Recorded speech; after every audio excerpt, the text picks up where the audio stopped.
안녕하십니까. 저는 김미영입니다. 오늘 강의를 맡게 된 김미영입니다. 반갑습니다. 저는 현재 성균관대학교 동양철학문화연구소 연구교수로 재직 중이고요. 또 여기 사단법인 한국전통춤협회 성남지부 지부장으로 또 춤 활동을 이어가고 있습니다. 그것보다도 오늘 강의와 관련돼서 말씀을 드리면 저는 희망대 초등학교를 나왔고요. 성남여자중학교를 졸업했고 숭신여자고등학교를 졸업해서 그다음에 이제 대학을 서울로 가서 여태까지 이제 서울에서도 활동을 하고 있습니다. 그리고 오늘 그 발표 주제가 되는 정국란 선생님의 감히 말씀드리면 내제자였고요. 또 어린 시절 너무 집안 형편이 어려워서 춤을 추는 거는 도저히 엄두도 못 내는 그런 상황이었는데 너무 가고 싶어서 부모님을 몇 달은 부른 것 같아요. 그 당시에 학원비가 15,000원이었거든요. 그래서 그 15,000원을 부모님에게 어렵게 받아서 한 달 학원비를 내고 열심히 다녔어요. 근데 그 다음 달은 어떻게 갈 수가 없잖아요. 돈이 없으니까 부모님한테 한 달만 꼭 보내달라고 그래서 간 건데 그냥 어린 마음에 지금 같으면 이제 선생님한테 뵙고 선생님 제가 정말 너무 배우고 싶지만 저희 집 좀 형편이 어려워서 학원 다니기가 어려울 것 같아요. 한 달 동안 잘 배웠습니다. 이렇게 인사치레를 하고 안 나갔을 텐데 그때는 중학교 2학년이었거든요. 그러니까 마음이 이제 그렇지가 못했던 것 같아요. 그래서 그냥 말씀도 안 드리고 그냥 안 나가 버렸어요. 안 나가고 제 생각에 아마 한 두어 달 지났던 것 같아요. 두어 달 지났는데 그때 당시에 이제 우울했죠. 학원 가서 춤추고 싶고 무용하고 싶고 이런데 집에서 보내주진 않고 어린 마음에 학교 갔다 와서 우울하게 집에서 있었던 것 같아요. 그때 바깥에서 한 두어 달 지나서 낯익은 목소리가 들리는 거예요. 웅성웅성. 근데 집 안에 있었는데 그게 정국란 선생님 목소리인지 알면서도 어린 마음이니까 나가질 못했어요. 그게 무슨 마음인지 아마 조금 추측은 되실 거예요. 얼른 나가서 선생님 안녕하세요 이래야 되는데 뭔가 숨은 거죠. 방 안에. 제 잘못이 아니었지만 숨은 거예요. 근데 이제 바깥에서 저희 엄마도 그렇고 제가 있는지 몰랐던 것 같아요. 방에. 근데 이제 그 조그마한 예전 집에는 그 조그마한 방 앞에 요만한 마루가 요만한 게 있었죠. 거기에 편마루 같이 작은 거기에 이제 걸터 앉으셔가지고 그때 이제 오늘도 여기 와주셨는데 여기 정국란 선생님이 부군 되시는 김성태 회장님하고 두 분이 아마 기억하실 거예요. 저 중학교 2학년인데 한 6시 저녁 어스름하게 해질 무렵이었어요. 두 분이서 오셔가지고 그 마루에 앉으셨는데 저희 어머님한테 말씀하시는 거죠. 아이가 재능이 있는데 왜 무용학원을 안 보내냐. 그러니까 이제 저희 어머님이 아유 죄송합니다. 저희가 형편이 그렇게 되지를 못해서 아이를 못 가르치고 있네요. 그랬을 때 지금도 생생합니다. 저희 선생님이 그러셨어요. 저한테 맡겨주시죠. 이 아이는 커서 분명히 자기 몫을 할 아이입니다. 그러니까 저한테 보내주시고 학원비 걱정이랑 하지 마시고 결석하지 않고 바로바로 올 수 있도록 그렇게 얘기해 주세요. 그래서 저는 그때 방에서 사실은 울었어요. 근데 나가지는 못하죠. 왜냐하면 이제 있는지 모르고 있는 상태니까 이제 못 나가는 거예요. 그렇지만 이제 감동이었고 저희 어머님도 그때 이제 좀 눈물을 지으셨겠죠. 제가 보지는 못했지만 그렇게 해서 한 달 동안의 학원비를 첫 해에 내고 그 다음부터 대학 갈 때까지는 한 번도 학원비를 내지 못하고 내지 않은 건 아닙니다. 내지 못하고 그리고 이제 무용을 하면 예쁜 옷도 사실 입어야 되잖아요. 한복 입어야 공연도 할 수 있고 또 대학을 가려고 하면은 공연 콩쿨도 나가야 되죠. 무용 대회. 요즘 뭐 보면 뭐 제가 자세히는 알지 못하지만 무용 콩쿨 한번 나가려면 뭐 한 1,000만 원 든다는 얘기도 있고 작품비 뭐 한 500, 700에 의상비 300, 500에 뭐 이런다 그래요.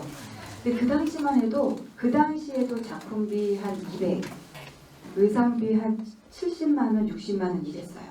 학원비 15,000원이었는데 지금도 근데 그 정도의 비례로 그 작품비가 의상비가 비쌉니다. 근데 이제 선생님께서 이제 작품비는 안 받고 그냥 무용을 저한테 만들어 주셨지만 옷은 어떻게 할 수 없잖아요. 선생님께서 직접 동대문에 가서 천을 뜯어다가 재봉틀로 새벽에 막 드르륵 박아가지고 싼 천을 가지고 그거를 입혀가지고 대회에 나갔어요. 어떻게 했을까요? 전국을 다 휩쓸었죠. 나가는 데마다 1등을 했어요. 어떤 심사위원은 그런 심사위원도 있었어요. 아주 나쁜 심사위원이라고 생각하는데 제가 지나가는데 쟤는 의상을 그러니까 물실크라는 게 있어요. 요즘은 이제 실크를 해 입거든요. 그러니까 막 300만 원 이렇게 우리말로 실크 스카프 요만한 것도 비싸잖아요. 그걸 한복으로 입으려니 비싸죠. 실크 비슷하게 보이는 물실크라는 게 있어요. 한 10분의 1 정도 가격. 그러니까 선생님께서 그걸 띄어다가 그 천을 띄어다가 이렇게 해주신 거죠. 제가 옷 입고 막 연습하는데 심사위원이신 분이 지나가면서 어머 쟤는 물실크를 다 입었어. 콩클 나오는데. 네. 저는 그런 말에 기죽지 않았어요. 물실크가 어때? 춤을 잘 추면 되지. 약간 당돌함이 좀 있었던 거는 같아요. 그렇지만 그 당돌함만 가지고 제가 이 자리에 있을 수는 없겠죠. 정근강 선생님께서 그렇게 오랜 시간 저한테 은혜를 베풀어 주시고 그 덕분에 제가 이렇게 춤도 잘 출 수 있었고 대학도 갈 수 있었고 박사도 할 수 있었고 그 힘에 의해서 그랬던 것 같아요. 그리고 이따가도 말씀드릴 텐데 제 기억 속에서 잊혀지지 않는 그 말씀이 계세요. 지금도 귓가에 생생한 목소리인데 그 당시에는 이 성남이 아시는 분은 아시겠지만 사실 그냥 다 빨간 산이었고 빨간 산들이 곳곳에 그냥 늘어져 있었고 그 집들 엄청 허름한 집들 판자촌 같은 집들이 그냥 있었고 네 그런 것들이 있었고 이제 무용학원이 그 종합시장 그 대천이 있는 그 건너편 2층에 있었어요. 그 당시에 제 기억에도 무용학원생들이 어마어마하게 많았던 것 같아요. 몇십 명 된 것 같은데 제 기억에 학원비 내고 다닌 학생은 아마 손으로 꼽았던 것 같아요. 그 당시에 성남에서 무용학원을 보낼 수 있는 부모님이 몇이나 있었겠어요. 그렇게 많지 않았는데 몇 명 안 되는 학원생들의 학원비를 받아서 운영을 하셨던 것 같아요. 네. 그래서 그 당시에 그래서 돈을 이제 학원비를 안 내고 다니는 아이들은 무언지 모르게 좀 기가 죽잖아요. 저는 그렇진 않았어요. 왜냐하면 사실은 잘 살 자신이 있었거든요. 우리 부모는 좀 가난하게 살고 내가 볼 때 좀 안타까운 인생이다. 우리 부모는 저 부모에게는 내가 의지할 수 없겠다라는 걸 저는 중학교 때 깨달았거든요. 그 당시에는 하여튼 그랬던 부모들이 많았던 것 같아요. 부모님의 잘못은 아니지만 그래서 학원에 이제 그런 아이들이 있었는데 뭔가 티가 났어요. 제 눈에도. 뭔가 나서지 않고 질문도 잘 안 하고 저 구석에서 이렇게 하고 있고 당당하지 못한 거예요. 왜? 돈을 못 낸다는 그 마음 때문에. 저하고는 좀 달랐죠. 저는 나중에 갚을 거였어요. 10배로. 그런 마음이 딱 자신이 있었기 때문에 지금 돈 받고 나중에 갚아야지 그랬지만 전 좀 당돌했던 거고 그렇지 않은 아이는 이제 기가 죽어 있었어요. 그 선생님이 그 아이들을 야단을 많이 쳤어요. 그러면서 저한테 하신 말씀이 당당해야 된다. 가장 그 귀에 딱 붙어있는 말이 집이 가난하다고 자존심까지 가난하면 안 된다고 그러셨거든요. 근데 그 말이 중학교 2학년인 저에게 아주 큰 울림이 있었던 것 같아요. 그래서 어디 가서도 기죽지 않고 고개 숙이지 않고 그랬었죠.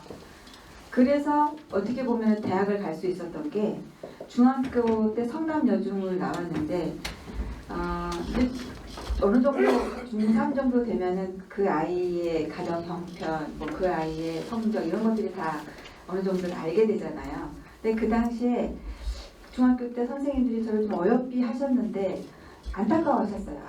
아이가 참 뭔가 똘똘하기도 하고 춤도 잘 추고 그러는데 형편이 어렵대 집안이 이런 게 이제 소문이 좀 났던 것 같아요. 그래서 중학교 교감 선생님께서 이제 성보 여상 지금도 성보 여상인가요? 네. 그래요? 정보. 그때 당시에 이제 성보 여상이라 그래서 성보 여상에 있는 교장 선생님하고 우리 중학교 교감 선생님하고 되게 친분이 깊으셨나 봐요. 두 분이서 어떻게 하다 보니까 제 이야기를 했는지 성보여상으로 가면 전액 장학금에 네가 거기에 있는 학생들한테 무용을 가르쳐주면 월급까지 준다더라. 그러면 네가 이제 글로 가는 게 어떻겠니? 어차피 대학을 가지 못할 형편이니 그렇게 하는 게 어떻겠니? 라고 복도에서 이제 저희 어머님을 모셔놓고 그런 이야기를 하셨어요. 중학교 3학년 때. 제가 아니요. 전 대학도 가고 대학원도 가고 박사도 할 겁니다. 그렇기 때문에 성보여상 못 가고 인문계 고등학교 갈 거예요. 그렇게 제가 또박또박 이야기를 했다고 저희 어머님이 말씀하시더라고요. 저는 사실 그것 좀 기억이 좀 가물가물해요. 네, 그렇게 할 수 있었던 어떤 원동력은 사실은 정문란 선생님이었던 것 같아요. 만약에 그 당시에 이제 학원비를 못 내고 다니다 보니 저를 좀 구박을 하셨다거나 아니면 그런 눈치를 좀 줬다거나 그랬으면 그렇게 제가 당당하지 못했을 텐데 그런 모습을 싫어하셨어요. 눈에 힘을 똑바로 주고 몸을 반듯하게 세우고 당당해야 됩니다. 절대 집이 가난하다고 자존심이 가난하면 안 된다라고 저한테 강하게 말씀을 하셨고 저도 그 말씀이 너무나 강렬하게 저한테 다가왔기 때문에 그 이후의 삶에 있어서도 늘 가난했지만 한 30대 이후부터는 조금 여유가 있었지만 늘 학비를 벌어야 했고 생활비를 벌어야 했기 때문에 한 30대까지는 좀 어려웠겠죠. 근데 그 어려움이 저한테 하나도 힘들게 하는 여건이 아니었고 힘들 때마다 선생님의 그 말씀이 저를 일으켜 세워주셨고 지금도 이렇게 당당하게 살 수 있게 해주신 것 같아요. 그래서 여러분들이야 뭐 당연히 그러시겠지만 혹시라도 주변에 어려운 학생이나 그런 학생이 있다면 꼭 그 말을 해주시면 좋을 것 같아요. 집이 가난하다고 자존심까지 가난해서는 안 된다. 저는 그게 지금도 전율이 느껴지거든요. 그게 정문란 선생님의 아주 진실한 본심이었고 그래서 그 말씀 덕분에 제가 힘을 내서 오늘 이 자리에서 선생님에 대한 이야기를 하게 되었습니다. 장황한 서론이었습니다.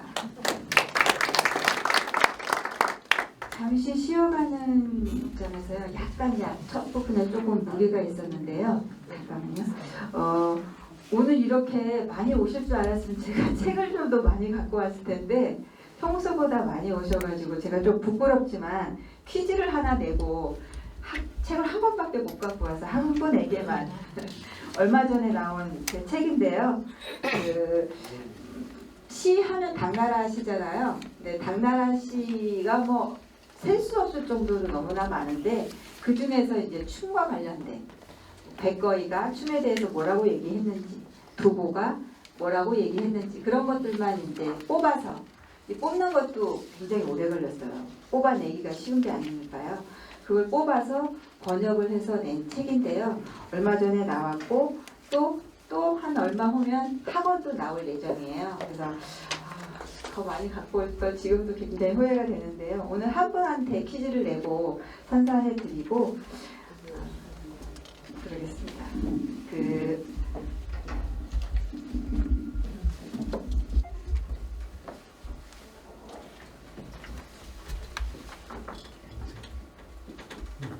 이게 무슨 글자인지는 아시죠?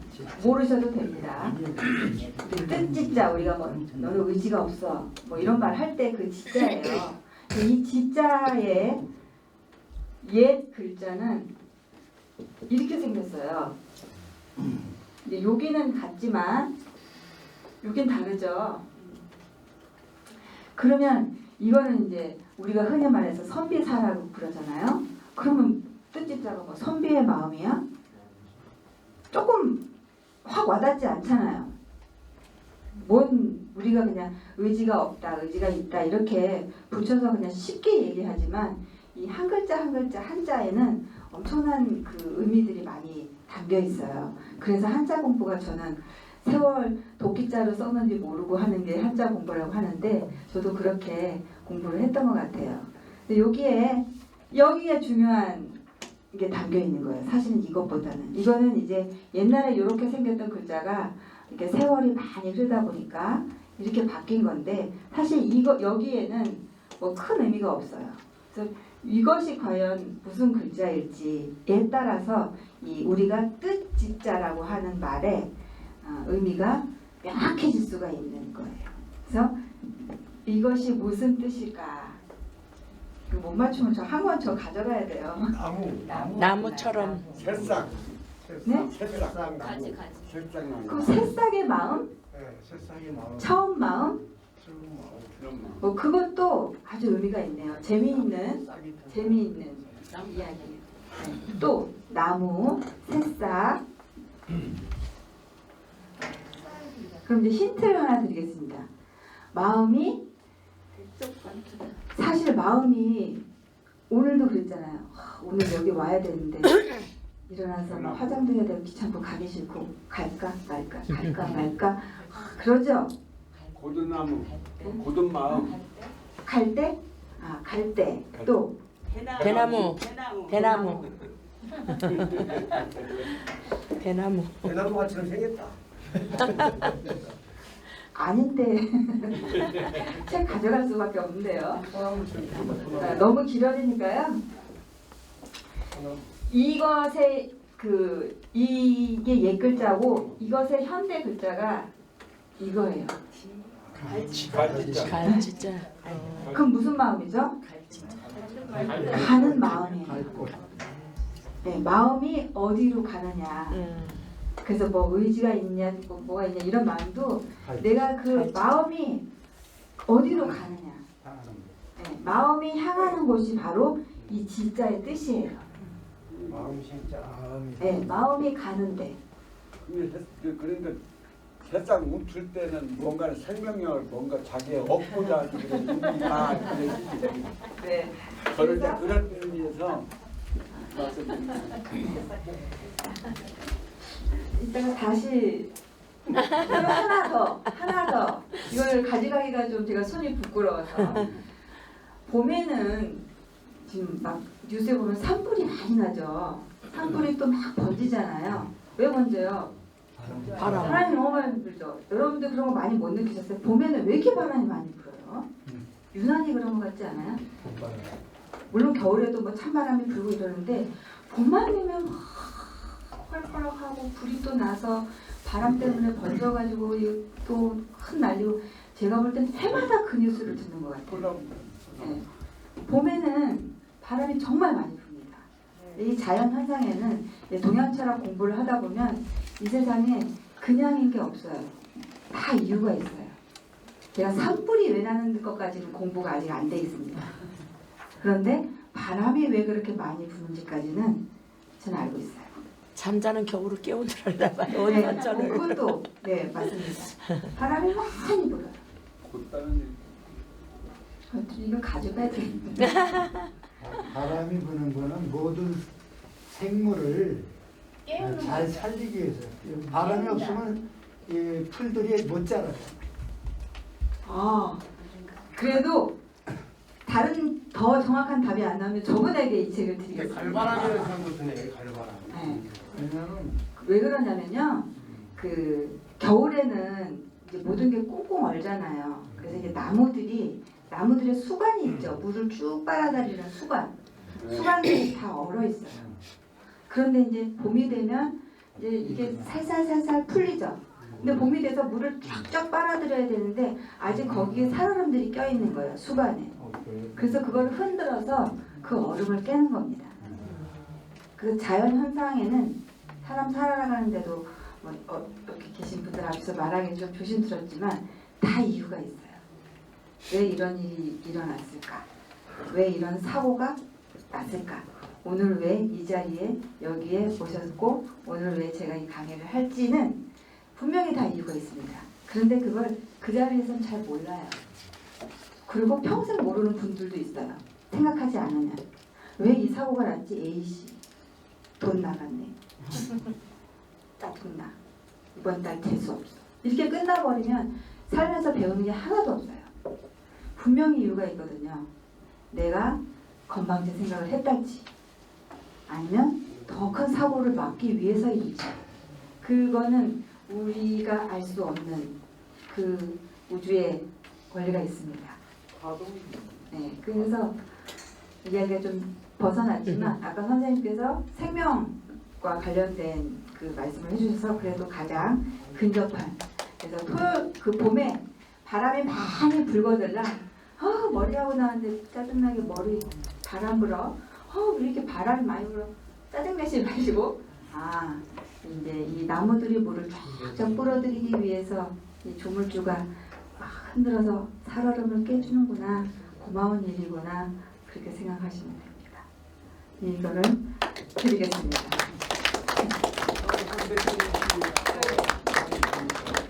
수고하셨습니다.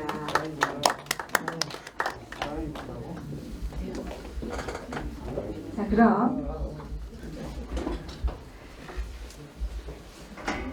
회장님 뭐 말씀하실 거 있으세요? 잠깐 쉬시라고 했으니까 몇 아직 분만 소개를 좀 해주고 싶어서.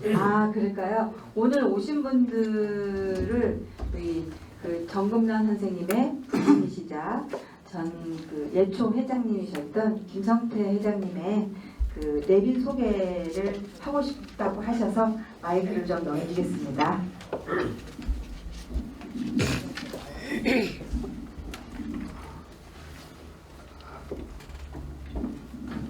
여러 강좌 중에 소개를 한다는 게 좀 약간 넌센스인데 강좌가 자주 있는 게 아니고 또 바쁜 시간에 어제 아침부터 이제 서둘러서 오신 분들이 있어서 몇 분만 제가 소개를 하겠습니다. 기본 문화원에서 주관하는 이 아카데미에 오신 회원들은 양해를 좀 해주시기 바랍니다. 우리 강사 김미영 강사를 위해 다시 한번 박수 좀 보내주세요. 박사님 화이팅. 춤을 아주 이쁘게 춰요. 여러분들이 오늘 강좌가 돼서 그렇지 무용가들은 무대에 서서 이제 봐야 되는데 저 사람이 천상가 사람인가 할 정도로 근데 오늘은 뭐 저 분위기가 전혀 무용을 할 수 있는 분위기가 아니니까 상상으로 이제 해서 강의를 해주시기 바랍니다. 오늘 몇 분만 제가 귀한 발걸음을 해주셔서 소개를 해 올리겠습니다.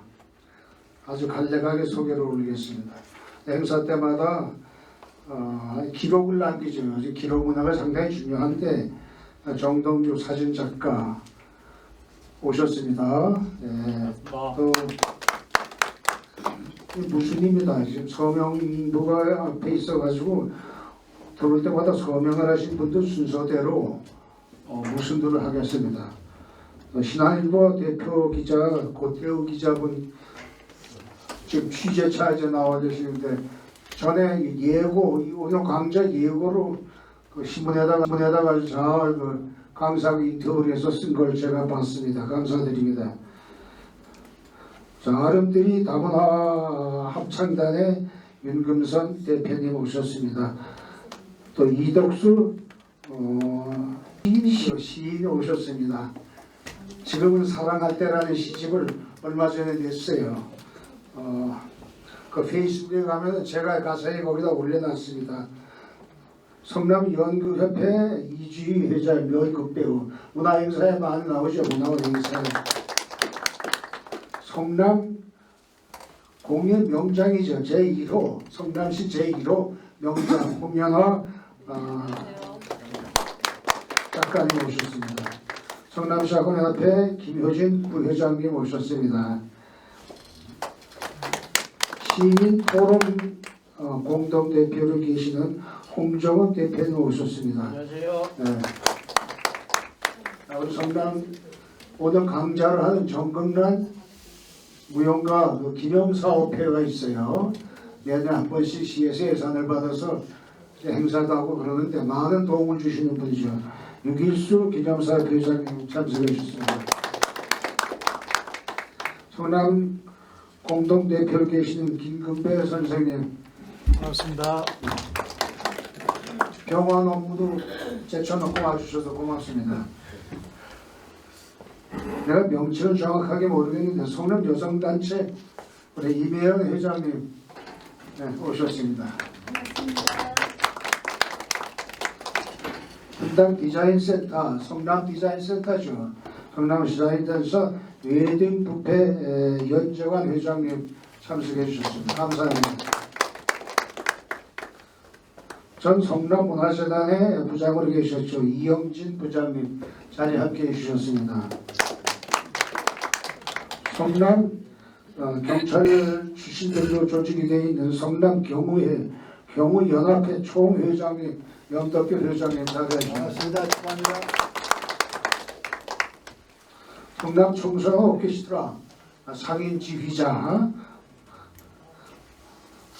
오케스트라를 좀 여러분들 앞에 좀 많이 애용해 주시기 바랍니다. 박용준 지휘자님 참석해 주셨습니다. 여기 또 소명에 안 돼 있는데 가사 가곡 우리나라 전통 예술 중에서 최고라고 하는 가사 가곡의 이수자로 계시는 송 선생님 나와주셨습니다.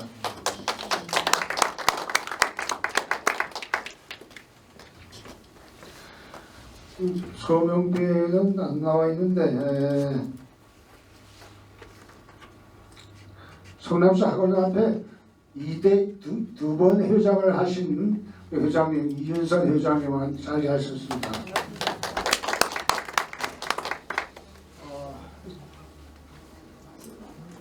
그 빠진 분은 서명비 없어서 양해를 해주시기 바랍니다. 제가 성함을 잊지 못. 제가 나이가 많아요. 요즘 그 옆에서 금방 헤어진 사람도 이름을 내가 자꾸 잊어버리는데 양해를 해주시기 바랍니다. 그리고 이제 끝으로 오늘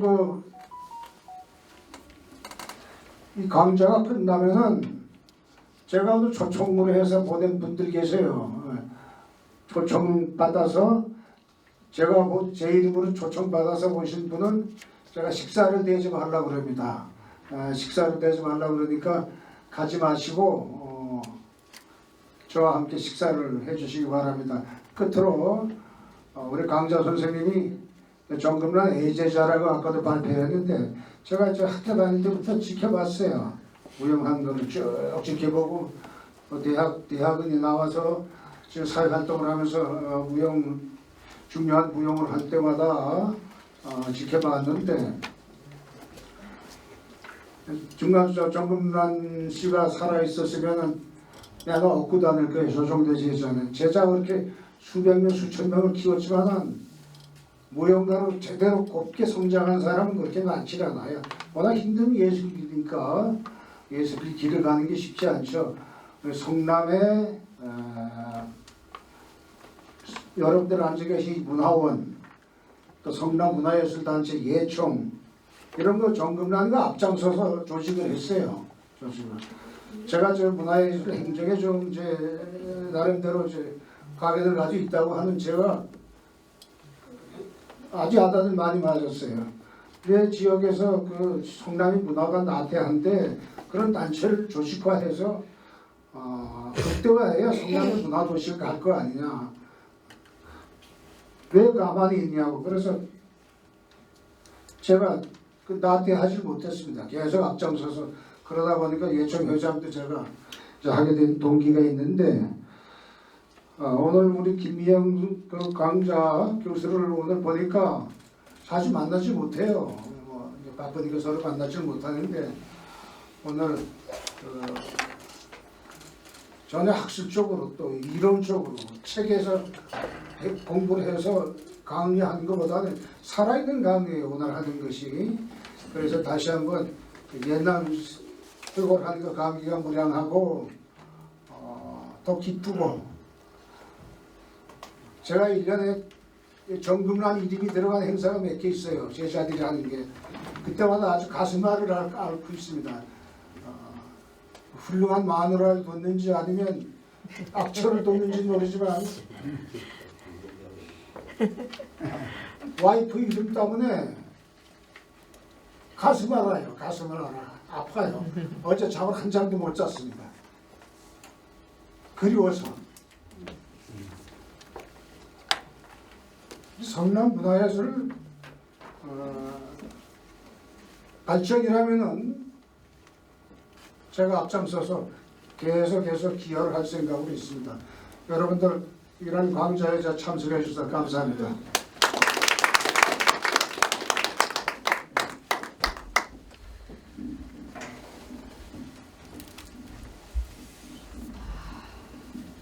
조금 약간 많이 다운된 것 같아서요. 퀴즈는 아니고 하나만 더 이야기하고 이제 본론으로 들어가겠습니다. 봄에 피는 꽃들 중에서 그래도 이를 빨리 피는 꽃들 중에 그 목련이 있잖아요. 목련을 보면 옛날 그 선비들, 조선시대 선비들도 그 목련에 대해서 매화만큼이나 그 목련을 사랑했거든요. 그래서 목련에는 많은 여러 가지 이름이 있어요. 목련, 우리가 목련이라고 하는 거 말고 뭐가 있을까요? 어떻게 하셨어요? 왜 충신화일까요? 맞아요. 어떻게 하셨죠? 제가 알려드렸나요? 네. 충신화라는 이름이 있습니다. 그러니까 옛날 그 선비들이 쓰신 글 중에 뭐 충신화라고 그 목련이라고 쓰지 않고 충신화라고 하는 건 목련을 가리키는 건데요. 뭐 아주 작은 꽃으로 많이 피는 목련 말고 왜 크게 피는 애들 있죠? 걔네들은 자세히 보면 꽃이 필 때 꼭 북쪽을 향해서 펴요. 안 그런 애들도 꼭 있죠. 확 엇나가는 애들이 언제나 있잖아요. 어디나. 그래서 꼭 북쪽을 향해서 피기 때문에 옛날 임금들은 항상 북쪽에 앉아 있었어요. 언제나. 다른 쪽에 앉아 있으면 안 됩니다. 왜냐하면 북극성을 상징하는 게 이제 그 당시의 군주였기 때문에 항상 북쪽을 향해서 남쪽을 보고 바라보고 있는 거예요. 그래서 아니면 뭐 역사책이나 이런 데에서 뭐 누가 뭐 세종이 남면하여 남쪽을 바라보고 앉았다 이런 말들은 다 자기가 그 군주라는 걸 뜻하는 거예요. 그 북쪽을 바라보기 때문에 그 충신하라는 이름이 붙어 있어요. 충성스러운 신하라는 거죠. 임금을 계속 바라보고 있으니까. 또 있어요. 응? 필화 맞아요. 붓필화라고도 하고 필화라고. 그건 왜 붙었는지 알겠죠? 처음에 몽오리가 이렇게 졌을 때 그 붓 모양 그 앞에 그 모양하고 비슷하잖아요. 네, 붓필화 또 뭐 군자화 이런 여러 가지 이름들이 있습니다. 그래서 목련을 내년 여름에 올 여름은 이미 떠나갔죠? 떠나갔으니까 내년 여름에 목련을 보고들랑 부필화라고 불러주시기도 하고 또 군자화, 충신화라고 불러주셔도 좋을 것 같아요. 자, 그럼 간단하게 이야기를 하겠습니다. 그 정금란 선생님께서는 여러분들 자료에도 남겨드린 것처럼 1942년 4월 21일 출생이시고요. 아버지 정연씨, 어머니 김정수 사이에서 장녀로 태어났고요. 사형제가 있는데 정호종 씨가 지금도 생존해 계십니다. 여기 성남에 살고 계세요. 그리고 그 분의 자제분들도 다 춤을 추고 있습니다. 3명의 따님이 있거든요. 춤을 열심히 또 활동을 하고 있습니다. 본명은 정금래이고 예명이 금란입니다. 아호가 향곡이고요. 세례명은 세시리아였습니다. 9살 때 아버지께서 그 의용군 나가셔가지고 결제하셨다고 해요. 그러니까 일찌감치 그 집안을 책임지셨겠죠. 여기 보이는 것처럼 그 재봉사로 일을 했다고 해요. 17세, 18세부터 이미. 그리고 어릴 때는 뭐 그런 극장놀이도 하고 이미 그 어릴 때부터 예술적인 그런 DNA가 안에 있었겠죠. 그래서 아이들하고 배우지도 않았는데 가서 놀이를 극장놀이도 하고 또 그랬다고 해요. 초등학교 때 이제 서울로 올라와서 뭐 어머님도 돈을 버셨겠지만 그래도 장녀로서 그 재봉사 일을 하면서 또 집안에 이제 도움을 줬다고 해요. 그러면서 그 와중에도 이제 이제 그 국동무용학원에 가서 김연한 선생님에게 판소리를 배우고 이소혜 선생님에게 한국무용을 배웠는데요. 이소혜 선생님은 여러분들이 아시다시피 우리나라 춤의 아버지는 한성준 선생님이시거든요. 한성준 선생님의 손녀가 한영숙 선생님이세요. 한영숙 선생님의 제자가 이소혜 선생님이십니다. 그래서 저희들 춤 안에는 한성준, 한영숙으로 이어지는 그 한국 전통춤의 그 뿌리가 그대로 들어와 있어요. 그 정금 선생님 춤을 보면 한영숙 선생님 승모의 그 자락이 춤 자락이 그대로 있거든요. 네, 그 전에는 이제 제가 그걸 몰랐는데 전 대학교 3학년, 4학년 때 한영숙 선생님한테 직접 배웠어요. 승모하고 살풀이 춤을 배웠는데 그때 배우면서 우리 정금 선생님한테 배운 거랑 같은데 근데 그때는 어리니까 이런 이 맥락을 모르고 비슷한데 그래서 어땠겠어요? 엄청 칭찬을 받았죠. 한영숙 선생님한테 너는 이렇게 잘하니? 속으로는 배워서 그런 건데 정금남 선생님한테 다 배웠는데 이랬지만 그때 그 생각이 이제 났었어요. 근데 공부를 하다 보니 이렇게 춤맥이 이어진 거였구나 나중에 알게 됐었죠. 정금남 선생님은 특이하게도 무용하시는 분들은 무용만 하세요. 근데 판소리까지 이수를 하셨어요. 정정년조를 해가지고 정정열제 그 춘향가 보유자인 김연한 선생님에서 받아가지고 판소리를 하셨는데 저 어릴 때 기억에도 정금 선생님이 예인이셨던 것 같아요. 지금 무용하시는 분들 중에는 그런 걸 찾기가 조금 어려운데 저 어렸을 때 어느 날 가보면 선생님이 난을 치고 계셨고 어느 날 가보면 국복, 소리복을 두드리면서 판소리를 하셨고 또 어느 날 가보면 가야금을 연주하고 계시고 어느 날 가보면 또 춤을 추고 계시고 그런 모습이셨어요. 근데 어릴 때는 그게 그냥 그런가 보다 하고 지나쳤던 건데 지금은 새록새록 생각하면 정말 예인이었구나. 지금 무용가들 중에서 아마 그렇게 하시는 분은 단 한 명도 없을걸요. 제 생각에. 근데 저도 지금 선생님의 영향이었던 것 같은데요. 암암리에. 엄두도 못 댈 것 같지만 저도 지금 판소리 공법 전수자 교육을 받고 있어요. 어떻게 되다 보니까 김청만 선생님에게 눈에 띄어서 이걸 한번 해봐라 이러셔가지고 지금 충남 논산에 가서 매달 가서 배우고 있거든요. 근데 그러면서 새록새록 정금남 선생님 생각나는 거예요. 아마 정금남 선생님이 그 소리복을 치는 모습을 안 보여주셨으면 아마 그런 제의가 와도 내가 그거 해서 뭐해 안 해. 공부하기도 바쁜데 이랬을 텐데 우리 선생님도 그때 이렇게 소리복 하시면서 판소리를 했었지 이게 예인의 길인가 보다 라고 생각을 해서 그걸 지금도 배우고 있습니다. 선생님께서 이미 그렇게 하셨던 거고요. 또 국구악단에 입단해서 활동을 하셨고 20대 후반에 이제 다시 강원도로 이사를 하십니다. 이제 여기가 이제 역사의 어떤 갈림길인지 잘 모르겠는데요. 강원도 횡성군 읍내에서 이제 무용학원을 설립을 하고 그 다음에 속초로 오셔가지고 속초 무용학원을 있는데요. 이때 여기 계신 이 두 분을 만나십니다. 잘 만나신 건지 안 만나신 건지 그것은 정금남 선생님에게 나중에 여쭤봐야 될 것 같아요. 그러나 아까도 보셨듯이 세월이 그렇게 오래 흘렀는데도 부인 생각하시면서 울먹이시는 남편이 이 세상에 몇이나 있을까요? 화장실에서 웃는 남편이 많지. 그런 걸 보면 잘 만나신 것 같아요. 그래서 그 당시에 이제 김성대 회장님께서 보시기에 아무래도 재능이 있다고 보셨겠죠. 이 사람 좀 재능이 있는데 속초에서 썩긴 아까워. 속초를 비하는 게 아니라 그 당시만 해도 속초는 지금보다도 또 조금 외진 곳이었을 거 아니에요. 그래서 회장님 생각하실 때 이 사람은 여기가 아니라 중앙에 진출해서 좀 더 큰 곳에서 큰 물에서 놀아야 할 인물이다 라고 그렇게 보신 것 같아요. 그래서 자네 서울로 갑시다 이제 이런 얘기를 했을 때 선생님이 이러셨대요. 예술이 무슨 서울 예술이 따로 있고 지방 예술이 따로 있냐. 세계 공통어인데 여기서 열심히 하면 되는 거지 꼭 중앙에서 할 필요는 없다. 강단이 있으신 거죠.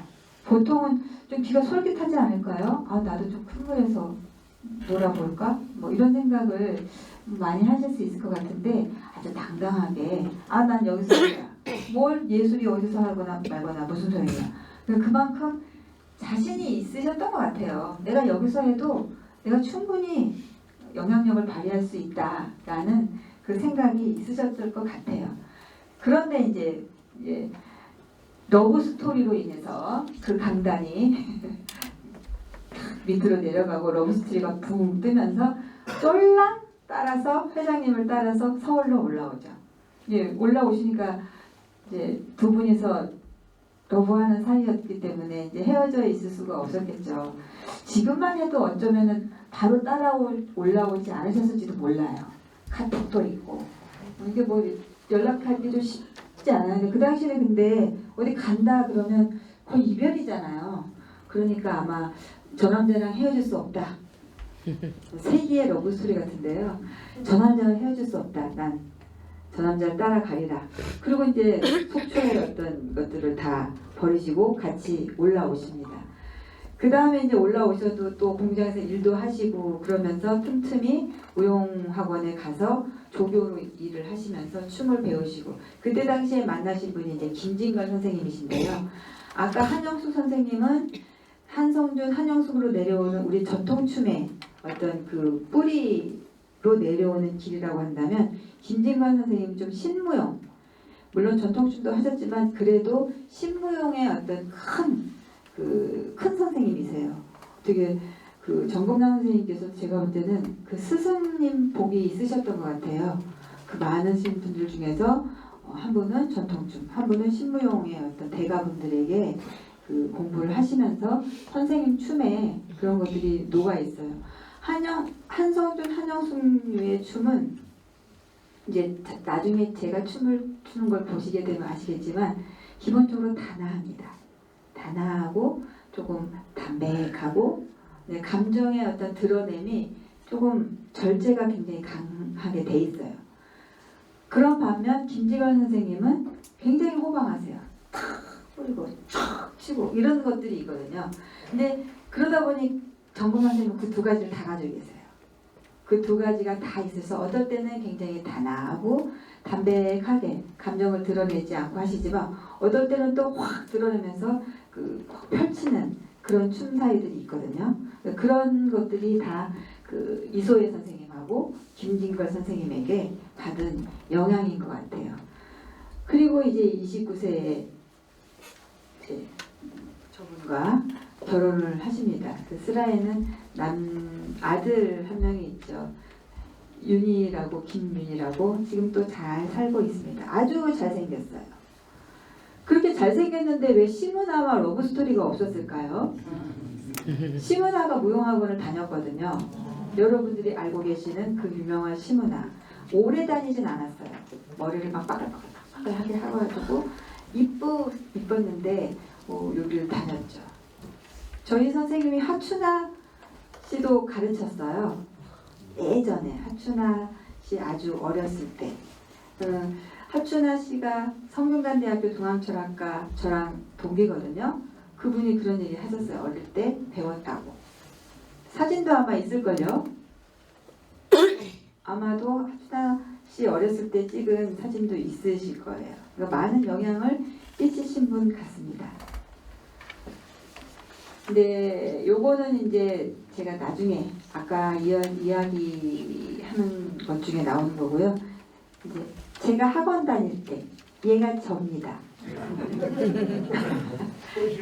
회장님 기억나세요? 중학교 2학년 때예요. 네. 그 당시에도 다른 사람 다 교복 입고 있는데 약간 끼가 있어가지고 이렇게 사복 입고 허리띠 딱 내고 자세는 참 바르죠? 네. 조카죠?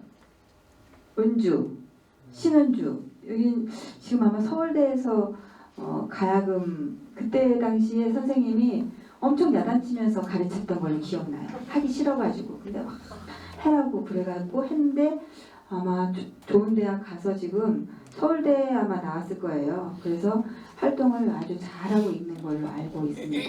여기 계신 분들은 다 숭신여고 선배님들이었던 것 같아요. 저는 그때 성남여중 다닐 때고 여기도 성남여중 숭신여고 그 무용하시는 선배님들인데 다 잘하셨던 분들인데 지금은 또 어디서 무엇을 하실지 여기가 접니다. 그때 이제 발레를 하지 않다가 뭐 예고를 가려면 예술고등학교를 가려면 발레 시험을 본다. 그래서 발레 강사 선생님을 선생님이 불러주셨어요. 그 전까지만 해도 없었는데 발레 강사 선생님을 불러가지고 다 저희 동기예요. 성남여중 무용과 무용반 아이들. 그래서 그때 무용을 하고 찍었던 사진입니다. 다리가 엣지가 있죠? 네. 그때 열심히 해서 또 예고 얘기를 하니까 무용을 곧잘 했던 것 같아요. 그래서 서울예고 가서도 1등을 해서 그 장학생이었고 그때 당시 개원예술고등학교가 아마 한참 생긴 지 한 몇 년 됐을 때일 것 같아요. 거기도 1등을 해서 그 장학생, 3년 장학생이었어요. 중학생인 제 경우에는 너무 예술고등학교 가고 싶잖아요. 근데 선생님이 완전히 반대하셨어요. 반대한 아이들이 몇 명 있었는데 그럼에도 불구하고 간 아이들이 있고 그 아이들은 장학생도 아니었는데 갔는데 저는 선생님이 정말 극구 말리셨어요. 한 번이 아니라 넌 절대 안 된다. 선생님 장학생인데 거기 가면 돈 많이 들어. 선생님 장학생인데요. 그래도 너무 가고 싶어요. 안 된다. 계속 가고 싶다고. 선생님이 딱 그랬어요. 너는 재능이 있어갖고 잘 커야 되는 아이인데 너는 예술고등학교를 가면 돈 많은 애들한테 치여갖고 선생님이 너를 안 봐줄 거야. 그러면 대학도 네가 가고 싶은 데를 못 갈 수 있어. 걔네들한테 치여가지고. 그런 말씀을 하셨고 하든 너무 굳고 말리셨기 때문에 그냥 안 갔어요. 일단 선생님 말씀이 좋고. 그렇지만 내내 예고 다니면서 이제 학원 나오는 애들이 있잖아요. 그럼 부럽고 나도 갈 수 있었는데 선생님이 못 가게 해가지고 조금 원망도 하고 속상하기도 하고 약간 학원도 안 가고 엇나가기도 하고 약간 그랬어요. 근데 지금 이렇게 보니까 제가 이제 대학 마치고 예술고등학교 강사를 오래 했거든요. 가서 이렇게 그 생리를 보니 그 말씀이 무슨 말인지 알았어요. 뭐냐면 지금도 그 어떤 그 흐름이 있는데요. 예를 들어서 뭐 서울예고 학생, 개원예고 학생들 보면 다 잘할 거 아니에요. 근데 다 잘해서 모두 다 뭐 이대를 보냈어요. 그러면 6명 다 보냈는데 2명 붙이고 4명 떨어뜨릴 수 없잖아요. 다 잘하기 때문에. 그렇다고 6명 다 붙여줄 수 없어요. 그래서 암암리에 그 퍼센테이지가 있더라고요. 서울예고에서 뭐 이화여대 갈 애들은 그 중에 딱 2명. 또 2명은 뭐 속대, 2명은 세종대. 그게 있어요. 그런데 똑같이 잘해도 더 많은 애를 이대를 넣더라고요. 아니면 딴 데를 넣고 똑같이 잘해도. 그런 어떤 돌아가는 그걸 전문가 선생님은 아셨던 거고 저는 몰랐던 거죠. 그래서 절대 못 가게 하셨어요. 그래서 인문계를 나와서 그 당시에 지금은 조금 기가 죽었지만 그 당시에는 최고로 무용과라면 최고인 세종대를 가게 된 거죠. 아마도 서울예고를 갔거나 선화예고를 갔으면 제 생각에 저는 조금 포기하거나 안 좋은 생각을 하거나 춤을 안 추고 날라리가 됐거나 그랬을 가능성도 좀 있어요. 왜냐하면 끼는 좀 있고 내가 저보다 못하지 않는데 학교에서 제가 지쳐져 있고 내보다 못하는 애를 자꾸 선생님들이 올려주면 제 성격에 그걸 가만히 보고 있지는 않았을 거란 말이죠. 싸웠다거나 아니면 그럴 용기가 없으면 저 혼자 저를 괴롭혔다거나 그랬을 것 같아요. 그래서 우리 선생님이 이렇게 성견지명이 있으셔가지고 저를 인문계를 보냈구나 라는 감사함도 또 있죠. 그래서 숭신여고를 가서 아주 호되게 그 윤리적인 도덕적인 숭신여고 나오신 분들은 이게 무슨 말인지를 알 거예요. 머리 하나, 옷 하나, 양말 하나를 제대로 못 신었거든요. 너무나 그게 강해가지고 그 아래서 이제 크다 보니 단추 하나 풀러서 입는 것이 힘든 그런 사람이 된 것 같아요. 예술활동에 대해서 이야기할 텐데요. 좀 한 10분 정도 쉬었다가 이제 본격적으로 정범남 선생님의 활동에 대해서 이야기하도록 하겠습니다. 좀 쉬겠습니다. 정금란 선생님의 예술 활동과 관련된 이야기를 조금 간단하게만 하고요. 오늘 강의의 특징은 저의 생생한 기억 속에 있는 선생님의 이야기니까 간단하게만 쭉쭉쭉 이야기하고 그 다음에 또 저의 에피소드들을 여러분들에게 들려드리도록 하겠습니다.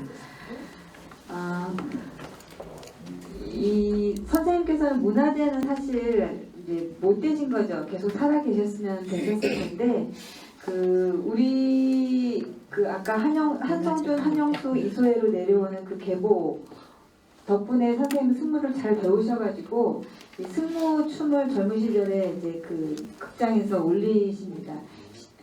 그 명동에 있는 곳에서 신인무용 발표를 하셨고요.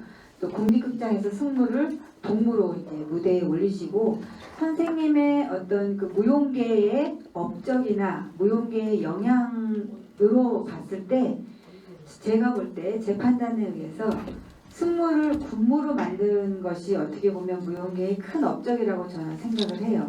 제가 나중에 무용사를 쓰게 된다면 이 부분은 한 줄 꼭 추가해야 된다고 보는데요. 그 전까지만 해도 승무는 여럿이 춘다라고 생각을 못했어요.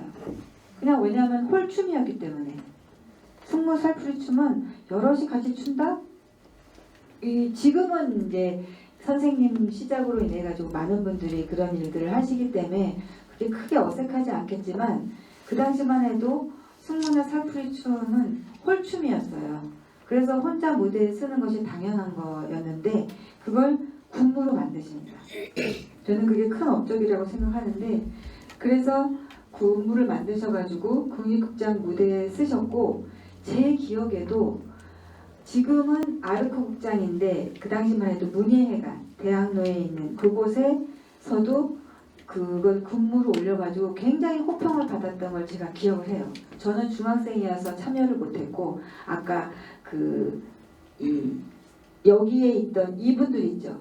이분들이 다 그 무대에 섰었어요. 그래서 문예회관 극장의 군무로 정금란 이렇게 인터넷 같은 데 찾아서 이미지를 보다 보면 쭉 군무로 쓰고 선생님이 앞에 계신 사진이 꽤 많아요. 정금란과 관련된 그 이미지를 쓸 때 그 사진이 많이 업로드 되는데 그게 문예회관에서 췄던 춤이고 저는 실제로 그 무대를 봤었고요. 그분들이 이분들과 그 당시에 김희심 선생님이라는 조교 선생님 이런 분들이 다 거기에 출연을 하셨더랬죠. 그리고 이 사진은 그 선생님이 추시는 승무 모습인데요. 뭐 그 당시에는 허락은 사실 안 받았다 그래요. 나중에 알게 된 건데 이 사진을 한양대 모 교수께서 사진을 찍어서 이것을 그 국제사진살롱에다가 출품을 했는데 금상을 받았다고 나중에 이제 알게 된 거죠. 요즘 같으면 걸리는 거죠. 허락도 안 받고. 근데 그 당시는 이제 그런 게 조금 미약했던 데였고 그분이 생각하시기에 너무나 멋진 모습이었기 때문에 그걸 찍어서 올리셨던 것 같아요. 이것도 그 모습입니다. 엄청 날씬하시죠? 젊으실 때 모습인 것 같아요. 그리고 이제 본격적으로 이제 성남.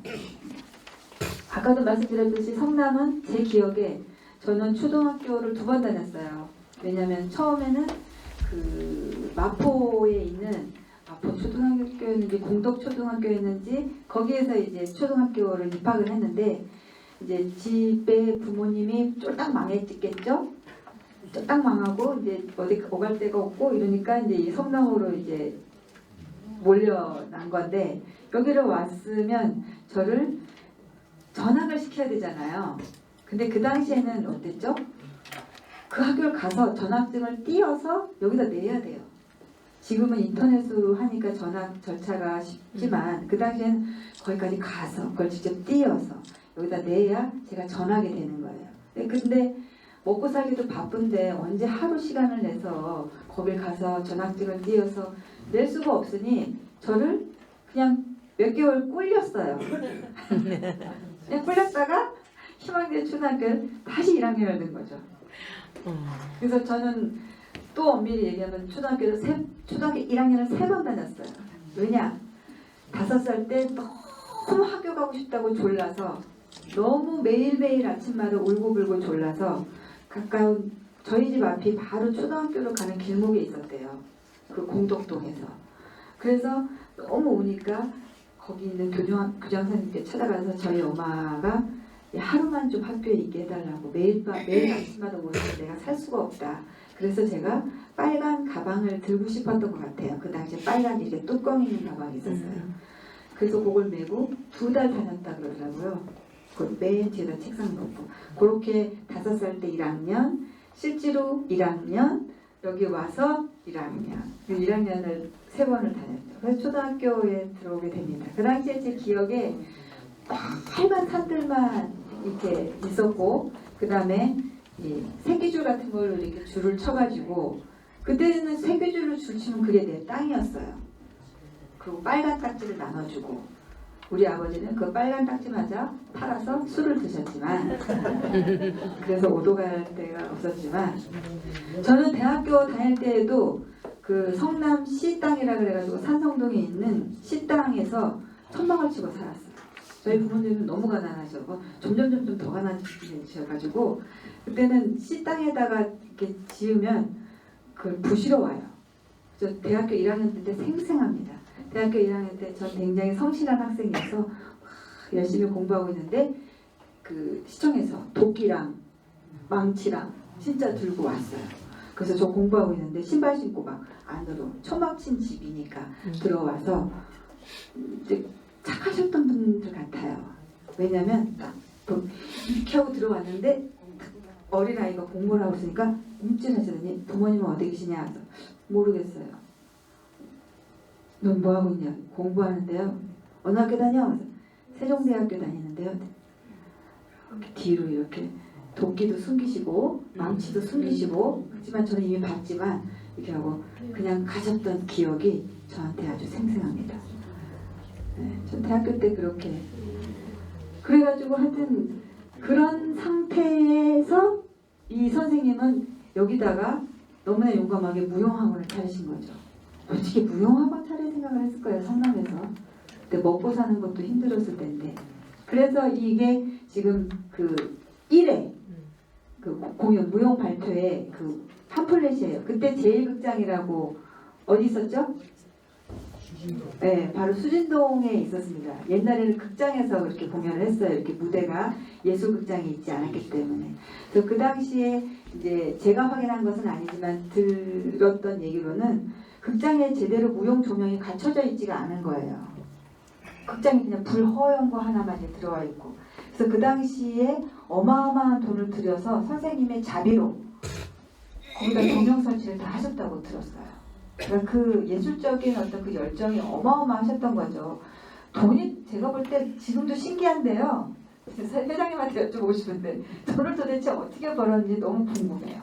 왜냐하면 학원비 안 내는 학생들 분명히 많았고, 그리고 선생님 자기 처가 쪽 남동생부터 해가지고 어머니까지 다 먹여 살리셨잖아요. 네.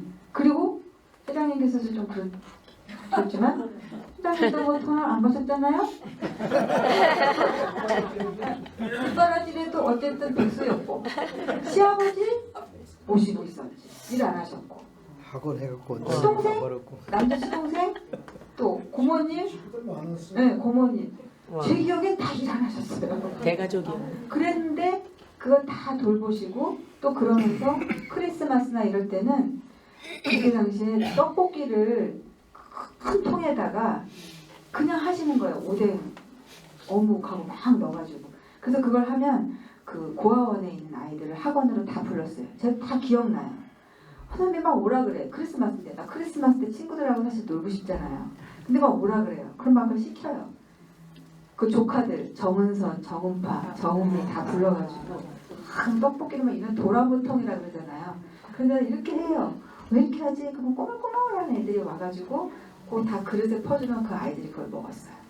그런 것들 많이 하시고, 또 성당에다 기부도 많이 하시고, 어려운 분들 많이 도우시고, 그리고 그런 조명기까지, 막 비싼 조명기까지 돈을 어디서 나셨는지 지금 생각해도 아무리 계산을 두드려도 저는 그게 답이 안 나오더라고요.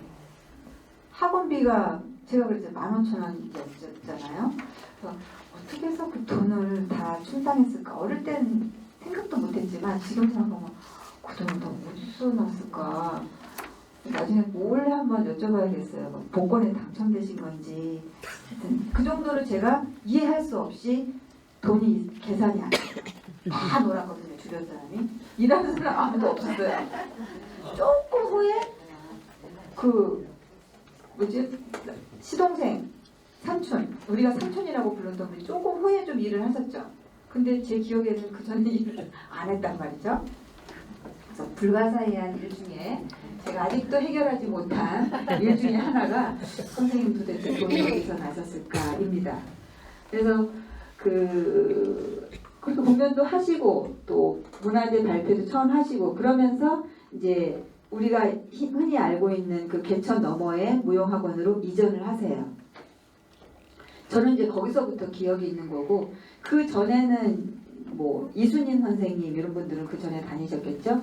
이게 처음에 여기 이게 원래 개천이었잖아요. 지금 여기를 덮었죠. 여기를 다 덮고 저녁에는 여기에 다 포장마차가 쫙 즐비하고 저는 아직 기억이 생생해요. 네, 요 뒤에는 완전히 홍등가였었어요. 여자분들은 홍등가. 지금은 다 없어졌겠죠.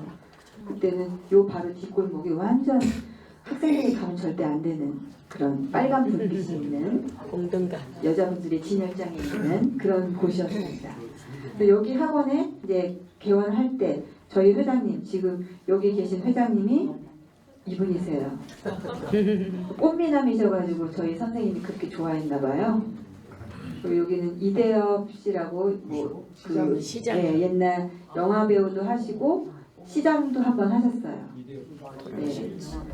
여기 분들은 잘 모르고 그리고 이제 여기 사진은 선생님이 돌아가시고 나서 한 3년 후 이제 선생님 돌아가시고 나서 3년 후에 회장님께서 저한테 전화를 주셨어요. 저는 그때 뭐 덕원예고 뭐 숙명여자대학교에서 뭐 활동을 활발하게 많이 할 때인데 회장님이 저한테 생생하게 기억납니다. 자네가 학원을 좀 맡아야겠어. 네? 자네 선생 학원이 꼭 없어지게 생겼다고. 학원생들이 없다. 자네가 와서 이걸 좀 살려야겠다. 근데 저 한 30초는 고민했습니다. 왜냐면 그 당시에 저 한 달에 500벌대였거든요.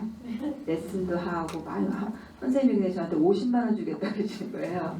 근데 사실은 30초도 아니었을 거예요. 그냥 알겠습니다. 가겠습니다 하고 왔죠. 근데 그 당시 서울에서는 저는 정재만 선생님 제자였는데 정재만 선생님이 저한테 너 미쳤니라는 정도로 거기에 활동에 너무나 활발했고 좋은 자리도 많았었기 때문에 그걸 다 뒤로 하고 여기를 온다고 하니 이제 제정신인가 할 정도였지만 저는 그렇게 갈등하지 않았어요. 고민 안 했어요. 알겠습니다. 예전에 받았던 은혜를 내가 갚을 기회가 조금이라도 갚을 기회가 이렇게 나한테 오는구나. 전 진짜 뭔가 한이 됐었거든요. 이거 어떻게 갚아야 되는데 이렇게 빨리 돌아가실 줄이야.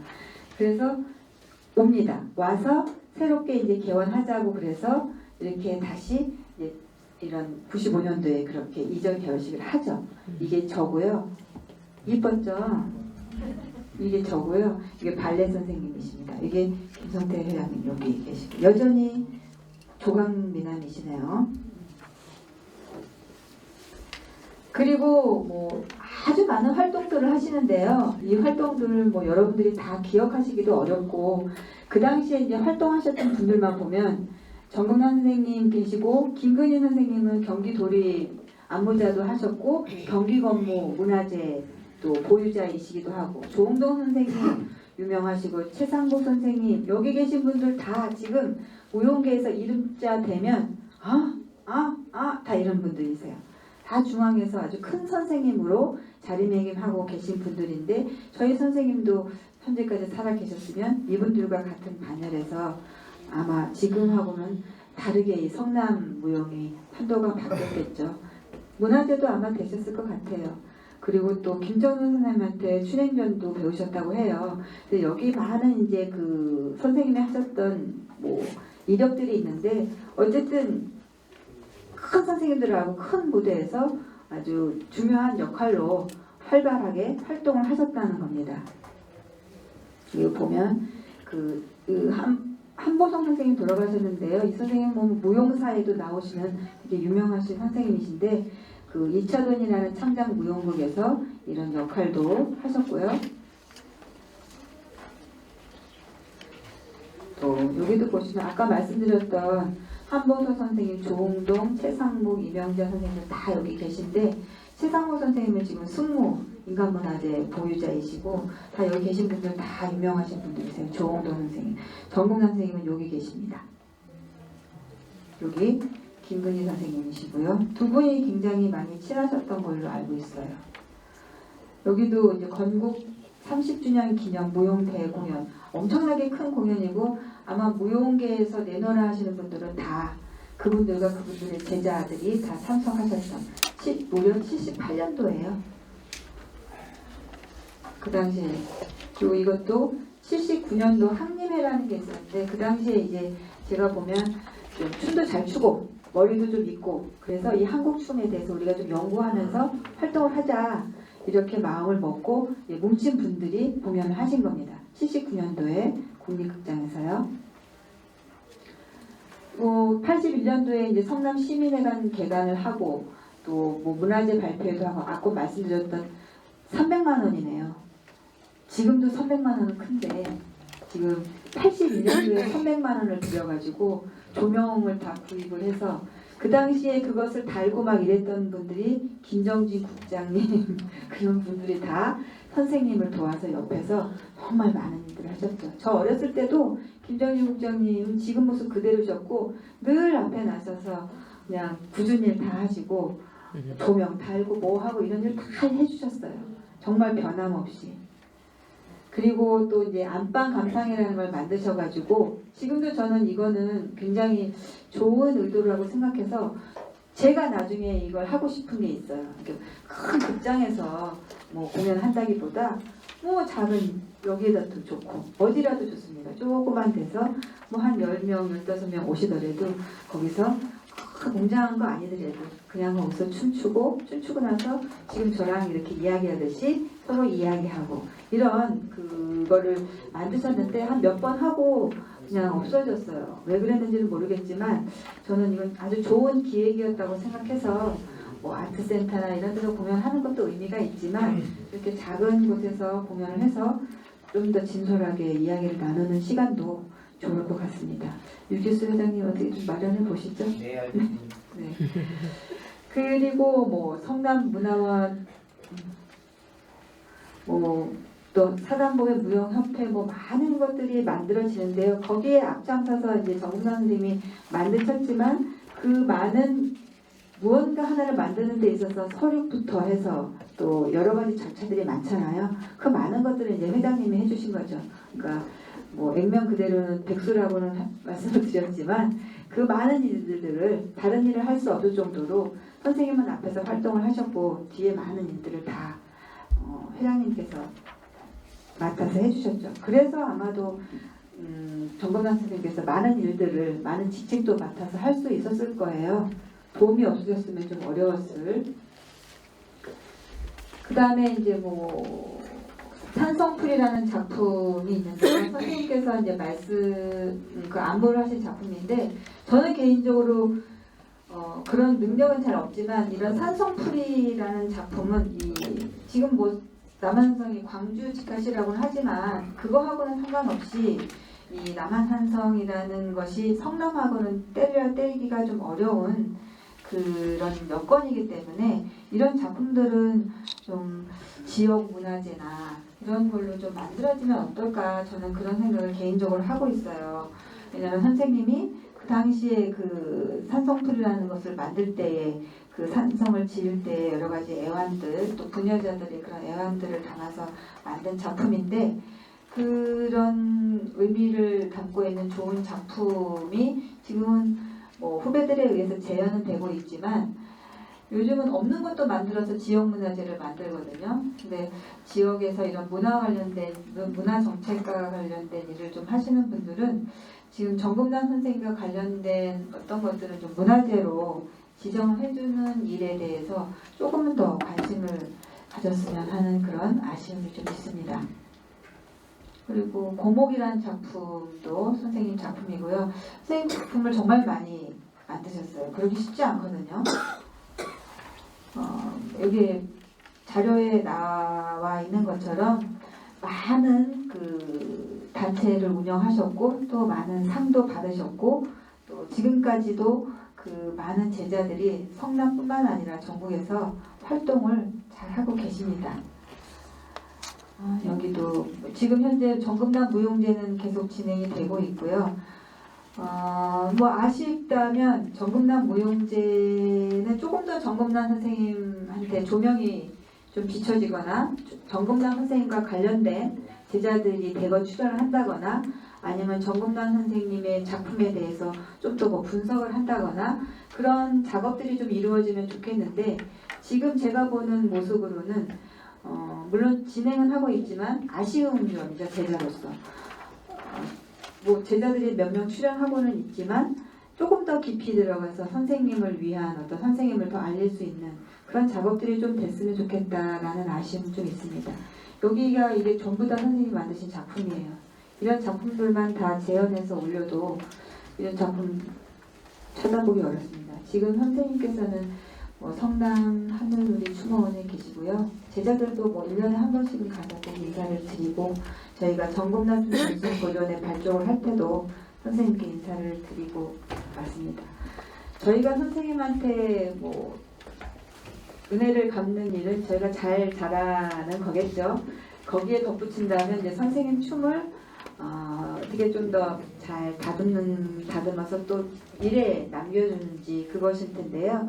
정금남 전승 보존에 발족할 때 제가 맡아서 학술대회도 이끌었고 발표회도 이끌었고 했고요. 지금은 이제 조카분에게 제 생각에는 조카이기 때문에 조금 더 잘해낼 거라고 생각을 해서 큰 장조카에게 제가 그 자리를 물려주고 지금 현재도 열심히 활동을 하고 학술대회도 하고 있습니다.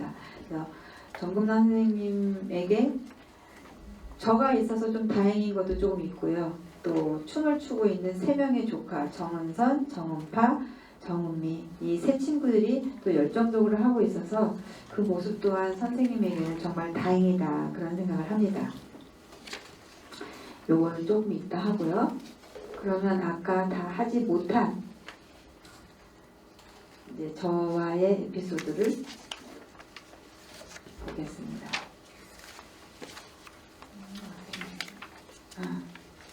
여기서 이제 뭐 웬만한 거는 이야기를 한 것 같고요.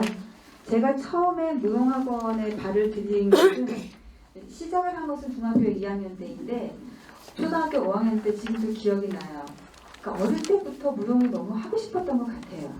근데 성남에 무용학원이 생긴 거예요. 나도 모르게 막 지나가다 보니까 종합시장 지나가다 보니까 무용학원 있네? 너무 가고 싶은 거예요. 그래서 그 당시에 제가 슬리퍼도 신고 있었던 것 같고 2층으로 올라가가지고 그 원장실이라는 데 가서 있는데 그때 여기 회장님도 계셨고 선생님도 계셨어요. 선생님이 들어와 봐라. 그래서 저 학원 다니고 싶은데 학원비 얼마예요? 이렇게 물어봤어요. 어린 나이니까. 그때는 5,000원이었어요. 5,000원이다. 너무 비싸요. 제가 생생하고 너무 비싸요. 너무 비싸서 못 다니겠네? 그리고 저는 그때 나왔어요. 그래서 무용 너무 배우고 싶지만 5,000원 어디서 벌 데도 없고 안 되겠는데 그리고 지나갔는데 이제 그 당시에 중학교를 갈 때는 우리가 뺑뺑이였거든요. 초등학교 때 이제 뺑뺑이를 돌리면 제 머릿속에는 숭신여자중학교는 무용부반이 있고 성남여자중학교는 무용반이 없는 거예요. 제 머릿속에는. 그런 줄 알고 막 숭신여중 되기를 너무 기도했는데 성남여중이 된 거예요. 그래서 막 울고 불고 나는 무용 못할 팔짱가 보다 이러다가 그래서 그 CA라 그래가지고 무용반이 없는 줄 알고 밴드반을 들어간 거예요. 이게 작은 복 드럼 치고 그것도 잘했어요. 그걸 들어가서 보는데 5월 달에 학교에서 행사를 하는데 어떤 사람들이 무용을 하는 거예요. 그래서 무용을 해. 무용반이 있나 봐. 이미 근데 그때 늦었잖아요. 다른 반으로 이미 선택됐잖아요. 어쩔 수 없다 그랬는데 제가 1학년 때 이제 반장이었어요. 반장이었는데 담임 선생님이 아침 조례에 안 나오시는 거예요. 안 나오시지? 그래서 교무실로 가가지고 선생님 조이 선생님 조례에 안 나오셨어요. 선생님 안 오셨나 봐요. 너희 선생님 오늘 결근이다. 가서 애들 출석 부르고 출석부 옛날에 막 냈었어요. 딱딱한 거. 출석 부르고 저희 가서 니네 반 출석부 가져가서 출석 부르고 애국가 부르고 그때 반 애국가를 불렀답니다. 애국가 부르고 조용히 시켜 이랬는데 그 선생님이 네 하고 가는데 너 이리 와봐. 그래서 네. 너 무용 한번 안 해볼래? 그러시는 거예요. 그 선생님 체육 선생님이셨어요. 그래서 너무 하고 싶어요. 그럼 해볼래? 근데 저 지금 밴드부 들었는데요. 밴드부 담당이 저희 담임 선생님이셨거든요. 내가 너희 담임 선생님한테 말할 테니까 오늘부터 무용반으로 와. 그래서 신나서 갔는데 무용반이 학교에서 무용을 시키는 게 아니고 그 선생님이 성남 무용학원으로 연결을 시켜주시는 거예요. 그래서 무용학원을 갔는데 이제 한 달만 다니고 아까 못 다니게 된 게 바로 이렇게 연결이 되는 거예요. 그래서 밴드반에 이 드럼이 딱 2명 있었는데 제가 빠졌잖아요. 그래서 저는 1년 내내 정말 지금 생각하면 그 고소해야 되는데요. 1년 내내 그 딱딱한 출석부로 매일 아침 맞았어요. 이렇게 딱. 왜냐면 꼴배기 싫은 거죠. 드럼이 딱 2명이었는데 제가 빠져버린 거잖아요. 그러니까 선생님 입장에서 너무 얄미운 거죠. 그래도 그렇다고 그렇게 때리면 안 되죠. 빗자루로 옛날에 나무로 된 빗자루 있었잖아요. 빗자루로 때리고 출석부로 때리고 그래서 저희 반 출석부는 그 학년 올라갈 때쯤 천처럼 허들허들했었어요. 근데도 좋았어요. 맞아요. 너무 무용이 너무 하고 싶었는데 무용을 시켜줬기 때문에 맞으면서도 행복했어요. 그래서 이제 무용학원을 간 거고 계속 이제 학원을 간 거죠. 그리고 아까 말씀드렸던 이제 저희 집에 오셔가지고 제가 이후에 계속 다닐 수 있었고 우리가 안 좋은 일이 생기면 안 좋은 일로 끝나지 않고요. 그 안 좋은 일 때문에 꼭 좋은 일이 따라옵니다. 근데 사람들은 기억을 좋은 건 생각은 안 하고 나빴던 것만 생각을 하다 보니 좋게 온 거를 놓칠 때가 있어요. 왜 그러냐면 저희 진짜 어려웠기 때문에 어쨌든 공짜로 다닌 거잖아요. 그러니까 선생님 입장에서는 무료로 다니는 아이이긴 한데 그래도 또 얘를 좀 써먹을 수 있으면 좋잖아요. 그리고 똘똘했기 때문에 뭘 시키면 잘했고 그래서 3시쯤 그 당시에 아마 중학교 2학년은 끝났을 거예요. 끝나면 저는 바로 학원을 왔어야 돼요. 중고등반은 제가 볼 때 6시인가 7시인가 무용이 시작돼요. 근데 3시 반부터인가 5살짜리부터 시작해요. 5살, 그 다음에 뭐 6살 반, 그 다음에 초등학교 저학년 반, 초등학교 고학년 반 이렇게 좀 나뉘어져 있었는데 적어도 한 3반 정도는 앞에 있었는데 선생님이 저한테 그 수업을 시키셨어요. 근데 사실은 그 당시에는 조금 싫었거든요. 왜냐하면 끝나고 나서 애들하고 하드도 사 먹고 싶고 떡볶이도 사 먹고 싶고 놀고 싶은데 그걸 못하고 끝나면 총알같이 와야 돼요. 그러면 이제 3시 반부터 아이들을 가르치는 거죠. 그때 당시에는 그게 싫었죠. 저도 놀고 싶었는데. 그런데 그게 저한테 큰 영양분이 된 거예요. 말 잘 못 알아듣는 아이 가르치는 때 어떻게 가르쳐야 되는지, 말 안 듣는 아이들, 춤이 잘 안 되는 아이들, 내가 분명히 똑바로 피라 그랬는데 꼭 이렇게 하는 애가 있어요. 올리라 그랬는데 꼭 내리는 애가 있단 말이에요. 도대체 그 속을 알 수는 없지만 꼭 있어요. 저 아이를 어떻게 가르쳐야 되나. 저 나름대로 어린 나이지만 연구를 하게 되는 거죠. 그게 다 공부인 거예요. 그래서 뭐 이렇게 속이는 애는 어떻게 가르쳐야 되나. 잘 못 돌고 그런 애는 어떻게 가르쳐야 되나. 이게 이제 하나하나가 쌓여가지고 다 공부가 되고 또 선생님이 그 당시에 상대원에는 빵 공장들이 많았어요. 지금도 있나요? 네. 빙그레, 지금도 많아요. 지금도 많아요? 네, 샤니 이러고. 뭐 그 빵 공장에 가면 여공들이 있는데 점심시간마다 에어로빅 같은 거 선생님이 가서 가르치셨어요. 선생님이 꼭 저를 데려가시는 거예요. 그래서 절 강당 위에다 올려놓고 네가 따라해. 그러면 별거 없어요. 붕댕이 흔들고 이런 거 흔들고 이제 이러는 건데 거기 가서도 이제 그분들을 가르칠 때 어떻게 가르쳐야 되냐. 왜냐하면 두세 명이 아니고 막 100명, 200명 이렇게 운동장에 모여 있어요. 그럼 그 사람들을 내가 어떻게 나한테 집중하게 할 수 있을까? 어린 나이지만 또 그걸 또 고민했겠죠. 그러면서 저한테는 남들이 빨리 깨닫지 못한 아니면 가질 수 없었던 능력들이 저한테는 키워졌던 것 같아요. 그 당시에. 근데 그것이 제가 부유했으면 가질 수 없었던 능력일까요? 네. 제가 부유했으면 선생님이 저를 그렇게 막 데려가지 못했을 거고 그렇게 무조건 와서 수업하라고 못했을 텐데 그런 덕분에 저희 부모님이 가난하신 덕분에 그래서 저는 그렇게 많은 경험을 어린 나이에 하면서 티칭, 가르치는 거에 어떻게 보면 달인이 된 것 같아요. 지금도 너무 잘 가르칩니다. 제가 얼굴 빨개지지 않고 말씀드릴 수 있어요. 정말 잘 가르쳐요. 왜? 별의별 사람을 요만한 애들부터 전혀 전공하지 않은 사람들을 가르쳐봤기 때문에 어떻게 해야 되는지 이미 저한테 학습이 돼 있는 거예요. 그래서 그런 것들도 저는 감사하게 생각하면서 살죠. 그리고 시집살이는 아까 슬쩍 얘기했기 때문에 통과하겠습니다. 안 했는데. 시집살이 아까 뭐 다 먹여 살려야 되고. 네. 저는 그 당시에 그때 또 얘기하면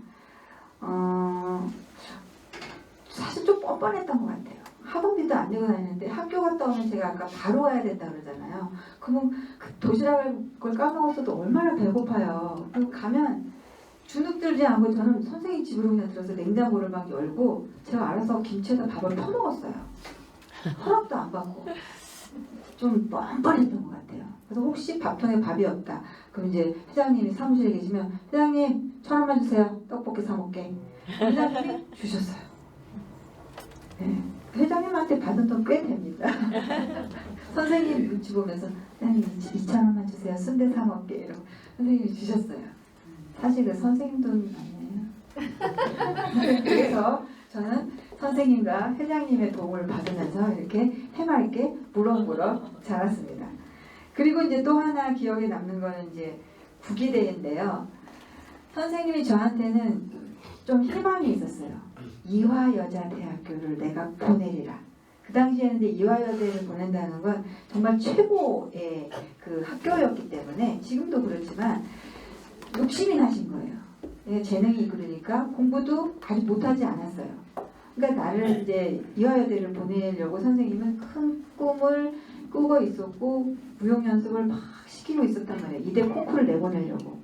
근데 그때 숭신여고에서 국의대회, 지금 체육대회라 그러나요? 그걸 했는데 제가 또 달리기를 자꾸 제 자랑만 해서 너무 죄송하지만 잘한 걸 어떡합니까? 달리기를 잘했어요. 그러니까 400미 계주에 뽑혀가지고 400미 계주를 막 하는데 달리다가 그때 2학년 때였는데 3학년 언니가 진짜 액면 그대로 다리를 걸었어요. 1등으로 들어갈 것 같으니까. 자기도 모르게 그랬겠죠. 그렇잖아요, 사람이. 자기도 모르게.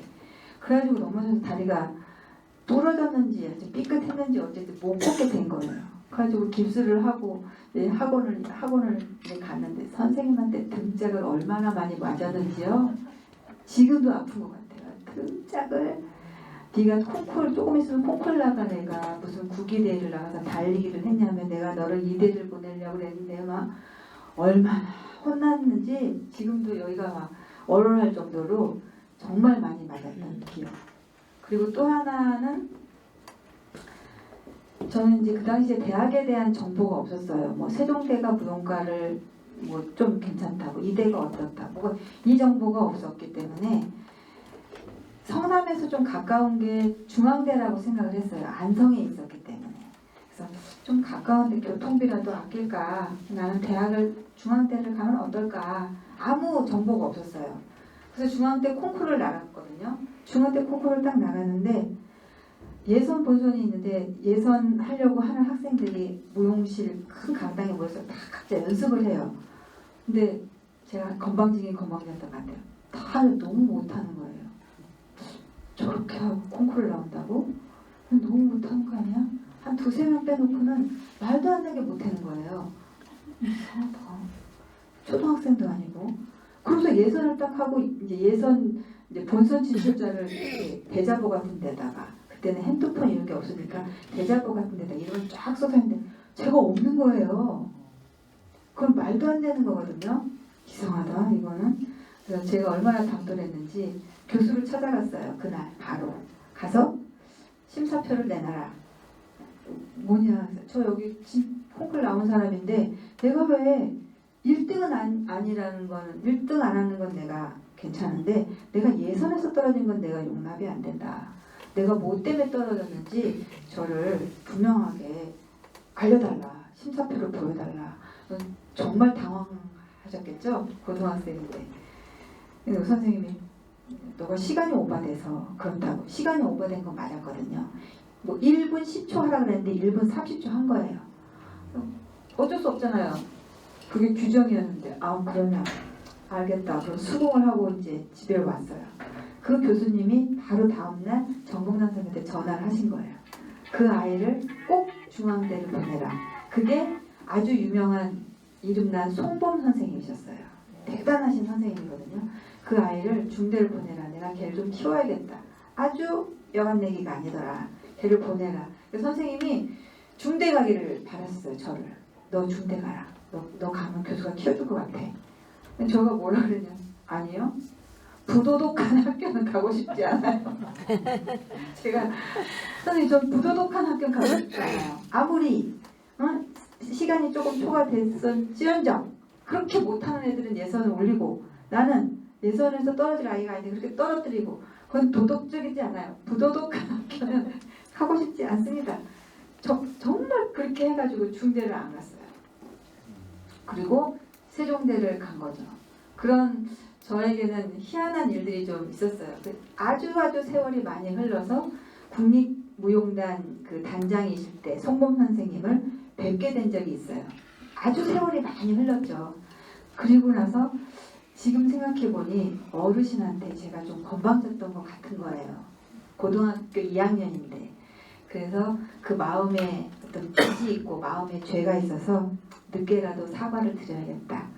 기억하실지 못할지 모르겠지만 그래서 선생님한테 다가가서 선생님 제가 옛날에 이러이러한 학생이었고 이러이러한 행동을 교수님께 했어요. 지금 기억하실지 모르겠지만 너무나 죄송한 마음을 지금이라도 말씀드립니다. 그랬더니 너무나 또렷하게 기억을 저보다도 더 무슨 옷을 입고 있었고 네가 머리는 어떻게 하고 있었고 이런 걸 다 기억하시면서 네가 학교에 오지 않아서 너무 아쉬웠는데 지금 보니 잘 큰 것 같아서 그래도 다행이다라고 말씀을 해주셨어요.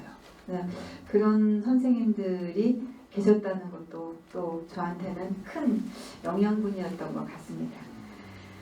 그리고 이제 또 하나 또 제 기억에 남는 건 이제 세 가지만 말씀드리면 선생님이 이제 편찮으시다고 직장암 수술을 하셨다니 이런 얘기를 들었어요. 근데 저는 대학교 1학년 들어가면서부터 뭐 중고등학교 때야 뭐 학비가 조금 있었나 없었나 좀 기억에 가물가물한데요. 어쨌든 밥은 집에서 이제 먹여줬지만 대학을 들어가면서는 서울로 이제 학교를 가면서 아침 새벽 연습이 있고 이러다 보니 제가 혼자 자취를 해야만 하는 상황이 된 거예요. 저는 어쩔 수 없이 이제 밖에 나가서 살아야 되는 거고 집세 내야죠, 생활비 내야죠, 학비 내야죠. 이거 벌어야 되잖아요. 그러니까 정말 마음은 아닌데 선생님이 편찮으신다 그러는데도 제가 찾아올 새가 없었어요. 그냥 새벽 2시까지 아르바이트를 했거든요. 학교 끝나면 그냥 나가서 아르바이트 한 2-3개는 기본이었어요.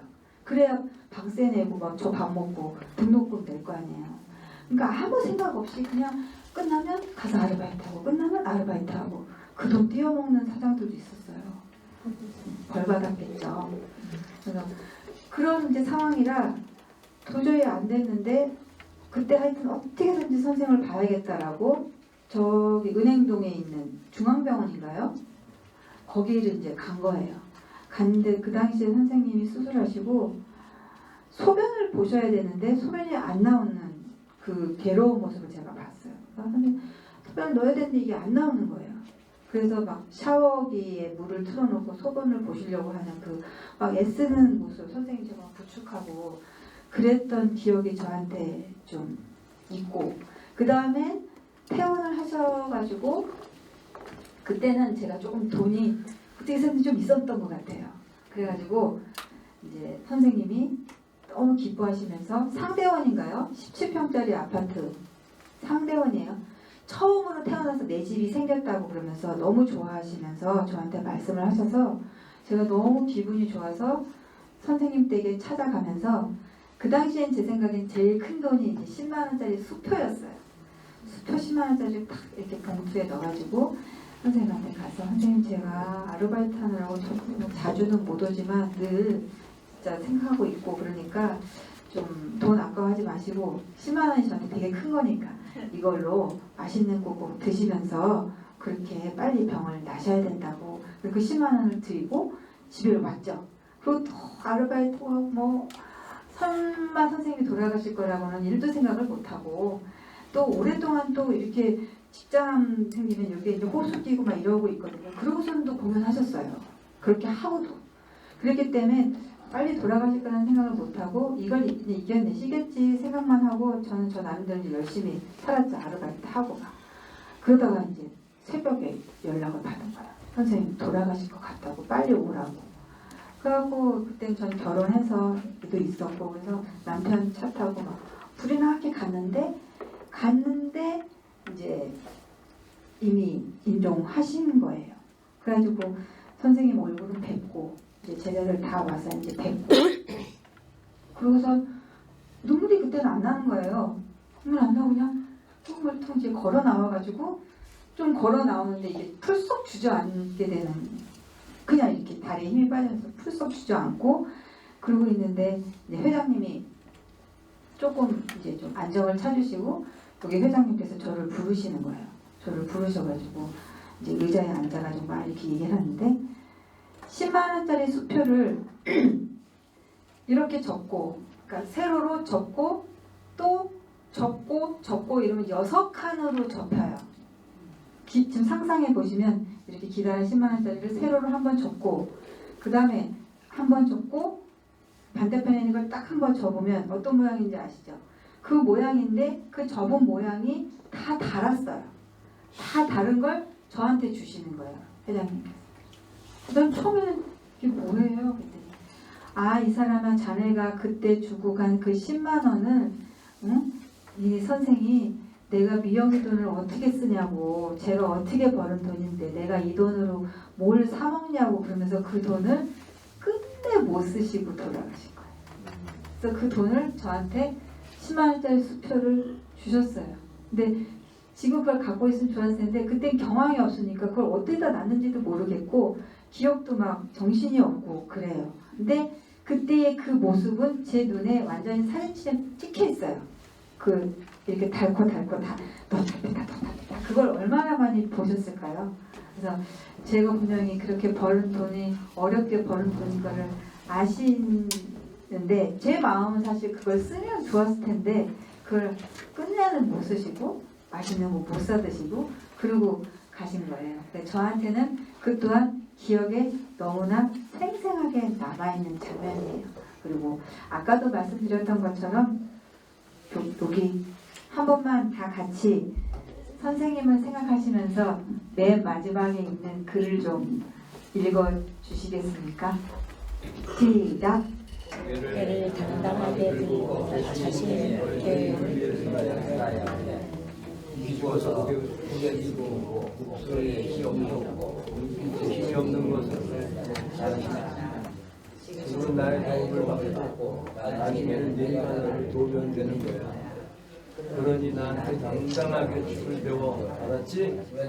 집안이 가난하다고 자존심까지 가난해지면 안 돼. 늘 저렇게 저에게 말씀을 해주셨습니다. 그래서 제가 여기까지 잘 살 수 있었던 큰 힘이었고 저도 그래서 선생님처럼 누군가에게 그런 인생의 삶에 조금이라도 영향을 주고 싶은 사람이고 싶어서 10,000원의 행복 이런 거 해요. 장구 배우는데 돈 많이 들었거든요 제가. 그런데 10,000원만 내고 장구를 배우는 10,000원의 행복이란 프로그램도 하고요. 또 사람들 가르칠 때 뭐 좀 없으면 선생님처럼 그냥도 가르쳐 주고요.